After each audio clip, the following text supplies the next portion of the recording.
Good morning and welcome to SimWorld today on this ultimate day of March 31st. I am Marsh, joined on a Monday morning by Siege. Good morning, Siege. A big week ahead that we've got in college basketball, I would say.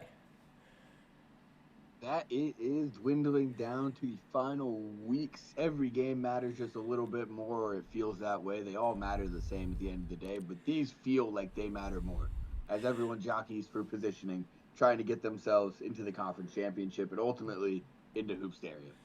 The bubble is certainly dwindling down. We're going to talk, biggest games of this week. We're going to talk a little bit of the American Conference, but let's start with the top 25, where Villanova, riding a five-game winning streak, moves up to number one. They're followed by Alabama, Texas, Kentucky, and then Duke falling all the way to number five, a team that feels like they were locked into the number one overall seed for this entire season, now looking like they might not even get a number one seed come Hoopsteria. What are your takeaways from the latest SP Top 25? Well, I think we're getting down to the point where it's really starts to show that all of these teams have an argument for number one. I think the top four teams you could argue could be number one this week. I think Duke, it feels like a harsh fall when you first look at it. But all four of those teams, Kentucky looks really good. They're on a 6 game win streak. They've kind of bounced back. I know we saw them struggle, quote unquote. They've only lost 4 games. So I wouldn't even say struggle, but they looked a little questionable there at some points. But they've bounced back. Texas, they've looked good all season, very consistent. Alabama, tough loss on the road, but to a number 12 ranked team in the country in Mississippi State. Um, it happens in conference where you lose on the road like that. And Villanova, who took the number one spot, I believe it's their first time at number one all season. I think they've earned it. I do. Um, my take is though that there are a lot of true contenders, as you want to call it, because this top five really could have gone any which way. So would you limit your top contenders to just those top five? And I'm not saying that somebody outside of that top five can't win, but just that these are the five that you feel the most confident in. Absolutely, those are the five that you look at, and you don't want to see them on your hoop stereo route to the quad. You know what I mean? Sure. Those are the teams that you don't want to face. They're kind of the powerhouses. They've established themselves. Those are the teams. A couple other teams have reached 20 wins as well. You got Kansas, Memphis, and Virginia Tech rounding out the teams that have achieved 20 wins on the season. Certainly also contenders.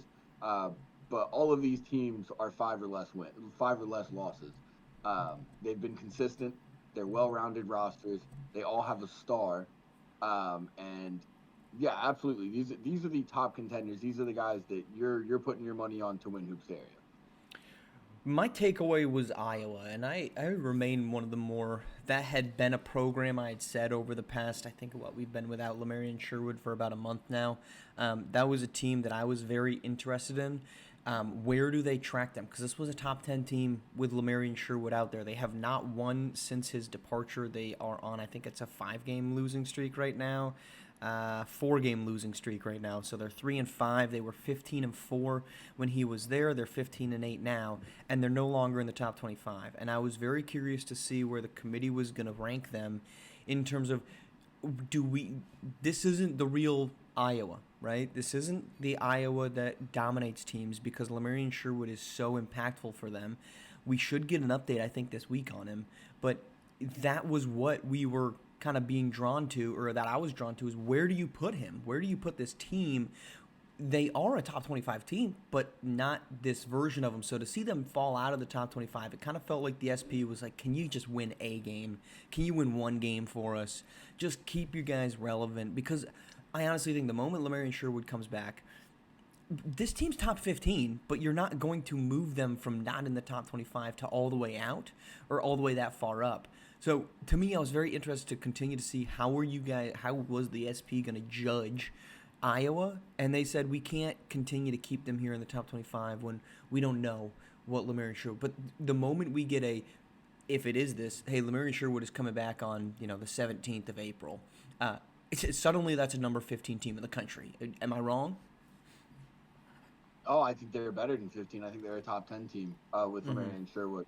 Unfortunately, that's the thing about SP25 is that it's got to go by what's been going on, what's Right. going on right now, and it's all subjective. But end of the day, to me, the scary part about Sherwood being out so long, them falling out of the top 25, their record going down, and the committee for Hoopsteria will certainly take into account the missing of Sherwood when it comes to seeding, but there's also only so much they can do. So we talk about another committee that's got to make a choice.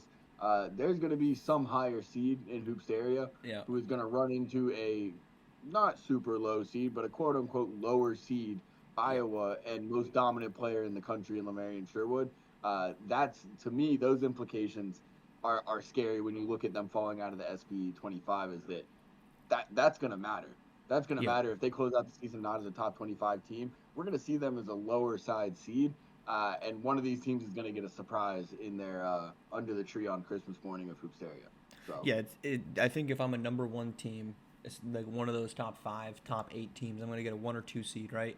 And that would mean typically you probably shouldn't have to run into Iowa until your regional final, right?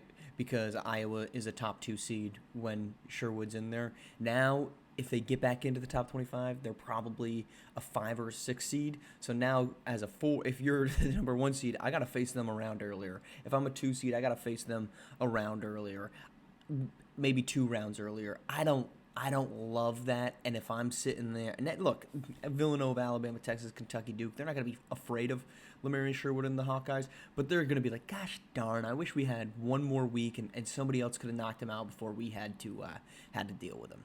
All right, let's take a look in the week ahead because you mentioned this is going to be a chaotic last month. It starts pretty much right away today with some conference matchups. A huge matchup between Wisconsin and Illinois in the Big Ten. But I'm curious, Siege, what is, in your opinion, the matchup that is the most important in the week ahead? well, I mean, like you said, you got a lot of conference matchups. There's gonna be a lot of jockeying for position, and most important can be somewhat subjective when it comes to, or objective when it comes to conference play. Because what conference do you care about most, right? Mm-hmm. It's, you gotta look at that. You got another matchup with Maryland and Indiana later in the week, and both those teams bottom of the Big Ten, although you wouldn't expect it. But fun matchup, right? The biggest matchup, though, to me, when you look at the schedule, has to be this Kentucky Alabama game that we've got coming up on Thursday. Mm-hmm. Kentucky visits Coleman in Tuscaloosa. One, that's a top five matchup right there. Two, this is a must win for Alabama if they want a chance at getting that 1 seed or getting that top spot in the SEC Yep. going into the championship game.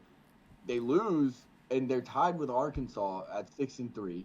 Kentucky takes firm hold of the SEC at 8-2, um, and that's gonna almost lock it up for Kentucky, depending on how the rest of the year goes. But that's gonna give them a nice little lead. Alabama's got the home court. If they can win, they'll tie with Kentucky, both sitting at 7-3. But that'll also move Arkansas, still only one game back from the top of the SEC. Florida's sitting there with 6 wins. Auburn, surprisingly, is sitting there with 6 wins. This game is massive implication wise for the SEC. Either Kentucky takes a firm hold, or Alabama, you know, keeps it a little close, and the SEC gives us something to watch. So that to me is absolutely the biggest game on the slate for this week. Yeah, I mean it's the game of the week for a reason. And you say the stakes are high for Alabama. The stakes are also pretty darn high for Kentucky. I mean Kentucky loses, Yep. that's their third loss, and suddenly they've got to deal with okay, well we don't. I think Alabama. I'm just looking at I've got Kentucky's schedule up. So Alabama has already beat Kentucky once. So if you're Kentucky and you lose this game, now you have the same number of losses, but head to head goes to Alabama. Now your schedule for Kentucky: Auburn, Tennessee, LSU, Florida. All of those on the road, but that's a much easier schedule than Alabama, who has to deal with Arkansas. But suddenly, if you're Kentucky and you're staring this down, you're saying, well, gosh, we've got to make sure that Arkansas, essentially need Arkansas to win because we've got the head-to-head, and you start watching other people's schedules and not yours. So I think it's an important matchup on both sides, avoiding that third loss in conference play. To me, though, and this is more of a zag than I've got a really good case to be made for this one, but give me a couple matchups on Wednesday where it's a huge night in the Pac-12. Cal and Utah and Colorado UCLA. Cal and UCLA both really shot themselves in the foot last week when they suffered some really surprising losses. Colorado got the win over Cal, and now they get a chance to take on UCLA. That was what looked like to be our only confident conference, with Cal and UCLA each having a 2-game lead last week. That doesn't exist anymore, and you've got Utah sitting there with a chance to jump up, Arizona in there on 3-game winning streak, and then Colorado, who's won 5 straight. Brian Vaughn has been absolutely fantastic. To me, that one has, because yes, the SEC matchup, we just kind of gave the case for that. But the Pac-12, I mean, this is make or break week for UCLA and Cal. If you really want to be a top 2 team in this conference, you have to win right now. This is like, honestly, almost a quarterfinal or like a quasi quarterfinal, just because we have so much of the regular season left in. But this is a must-win game for both of them, and the Pac-12 and who sits there is going to be decided based off, really, I think, this week. Yeah, absolutely. I mean, like you said, you got a tie there at the top with those 2 California teams with Cal and UCLA. Utah trailing just behind them, and Utah gets to play Cal on Wednesday. Yeah, exactly. You look at let's say UCLA falls to Colorado. They're pretty heavy favorites in that one, but say they fall to Colorado, fall to 7-4. Colorado now goes to 7-4. Right. Utah upsets Cal, and they're at home. Not even much of an upset. That's a home. Then you're going to sit there with 4 teams at 7-4. Not to mention Arizona, who also I believe plays on that same day. If they win their Washington game too, State, they yeah. also. Yep. Then they got Washington State. You've got a log jam. There's a scenario where you have an absolute log jam in the Pac-12. Now UCLA and Cal both take care of business, get it done. They both move to 8-3. And 2 of those teams moved to 6-5, tightening kind of what the final will likely look like for this Pac-12 conference. But absolutely, Wednesday should be a fun day because every game's going to have implications, and pieces are going to be falling into place every time a game ends on Wednesday. So that should be a fun day of basketball, of important basketball, of meaningful basketball, and intensity is going to be high. It's going to feel like postseason basketball. All right. Well, speaking of postseason basketball, it feels like every single conference has a race that's coming down to the wire, except for 2. The Big East, where Villanova, now the freshly minted number 1 we talked about, they got a 2-game edge on both Butler and Georgetown. It feels unlikely that's going anywhere. But the biggest one, and the one, not the biggest, but what I feel to be is the most dominant one, is the American. And Memphis sits there, the number 7 team in the country. They've won 7 in a row. They're 9-1 in conference play. They've got a 2-game edge on Princeton, who's kind of looked shaky over the last 6 weeks. They are all but locked into the number 1 spot and an automatic bid into Hoops area, which they would have gotten anyway, and a chance to win their conference. Do you think is this a foregone conclusion? Forget about somebody chasing them down for number 1. Like, is there any competition right now in the American for Memphis? I would say that there absolutely is. Do I think anyone, like you said, is going to chase them down and take that number 1 spot for a conference championship? Probably not, because Memphis is so hot right now. I don't think the issue is other teams getting wins. There's another team that's really hot right now in the American. That's Jackson State. They're on a 5-game win streak. They started conference play 2-4. They're up to 7-4. They're right there behind Princeton, sitting at 7-3. So no, I don't think anyone's taking that number 1 spot from Memphis before the conference title game. Memphis is on an absolute heater. Like I said, they recently achieved 20 wins, which is a badge of success in this season. As I mentioned, only 8 teams have gotten to that marker.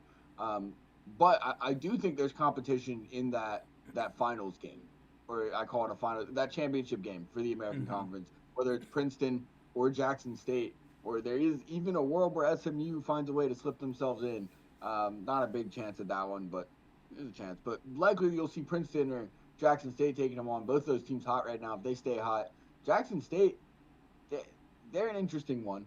They don't look as good as Princeton the entire season, but recently they've been hot. And you got a guy in D. Woodley who can score with the best of them when he's on. So for me, Jackson State's got the best chance of giving them some competition in that championship game. D. Woodley can do his thing. First place Darius Outlaw, who's going to do his thing. But before the championship game, I don't think anyone's chasing them down. I think Memphis has proven to be head and shoulders above the rest in this conference. To me, what it's going to come down to is a team that can take advantage of Memphis's weakness. Okay, and if you look at the teams that are sitting, and Memphis's weakness is their defense. Their offense is fantastic. I can't remember who I was chatting with this about last week. It might have been Sniper, but there's like this pretty commonality, which is not a great use of back-to-back words, but there's a commonality between the good offensive teams and the bad defensive teams, and they're pretty much all the same, right? All of the top offenses just love to get out, dominate, run fast, and in exchange they say, well, we're going to give up a lot of points, and that means that it's tough to really gauge how good is their defense, right? Like Memphis has given up the 72nd most points per game, but it's like they want to play so up tempo that's just going to be a side effect of that. I think Princeton is actually the most well-equipped for this because they've got a 28th ranked defense. They actually have a pretty decent offense, 42nd, but they really want to slow the game down. They want to play it inside. They're the fifth best offensive shooting team in the country despite being 76th in three-point percentage. That tells us, hey, we get it inside, we score efficiently. My concern with Jackson State is their defense is really not that great, 49th in the country. Their offense is okay, 34th in the country. I mean, it's obviously better than Princeton's, but I don't trust Jackson State to be able to play the type of defense that slows down the current number one offense in the land. And so if I'm looking at this, Princeton, is the team that I say, okay, they got a shot to do it. But my concern with Princeton all season has been I just don't trust their offense. I don't care if they're going up against the best defense or the worst defense in the country. They don't have a type of guy that says, okay, we're down by 10 points early. We're down by 8 points early. We need to start stringing together some buckets, right? We can get all the stops in the world, but Tyshawn Penn is our number one guy. Can we really rely on Tyshawn Penn to carry us back from a deficit against a Memphis team that's got Lace Darius Outlaw shooting 53% from the floor, that's got Deonta Joyce shooting 59%, primarily almost exclusively inside the paint? We've got Darian Banks, who is a downhill threat on the wing. I don't think Princeton has the defensive numbers to be able to stop them. It's why I think Memphis. I would take Memphis. I dare to say it's Memphis and it's nobody else. I would be shocked if it was anybody except Memphis. I think Princeton's got the best shot, but even that to me just feels like, well, we have to pick somebody, and Princeton is right now this team that's best positioned to be number two. I hear you with the defense thing. I think the issue is, and you look at the quote unquote defensive numbers from a team like Memphis. It's really just like you said. There's so many possessions in a game when you play Memphis. There's so many possessions. They're creating so many possessions. Which, again, if Princeton can slow them down and make them play their game, great. My kind of concern is that you really can't, and that the only way to have a shot at beating Memphis in this American Conference is to be on that day, to be hot and be able to outscore them, which is another really tall task. So like you said, they really are head and shoulders above the rest. I think this is their conference. I think they've got it on lock because of that. I don't know if anyone can score with them, but Jackson State and even SMU, if they're hot, have chances to run with them. So we'll see. We shall indeed. All of that resumes tonight in college basketball, a three-header on local broadcast. Duke and Notre Dame. Duke trying to right the ship. Wisconsin, Illinois, and Ohio State, Iowa are the three games. And, of course, our game of the week coming up on Thursday. All right, Siege, I appreciate you taking the time. We're back tomorrow morning to talk more college hoops as a big week ahead has massive implications. We'll preview all of the games. We talk about the big games coming up on Tuesday and Wednesday night ahead of our, of course, Thursday night game of the week, which should be must-watch TV. Also because we've got a handful of SWBA prospects: Glory Tate, Jamison Johnson, DJ Childs, Dwan Epps, Quincy Henderson. I mean, there's probably 5 or 6 guys that in this game are going to end up in the association. So in the next 3 to 4 seasons. So it'll be very entertaining to get all of that rolling on Thursday. All right, Siege, we appreciate you joining us. Thank you all for tuning in here. We're back tomorrow morning on SimWorld Today, the only place you can see the game, be the game.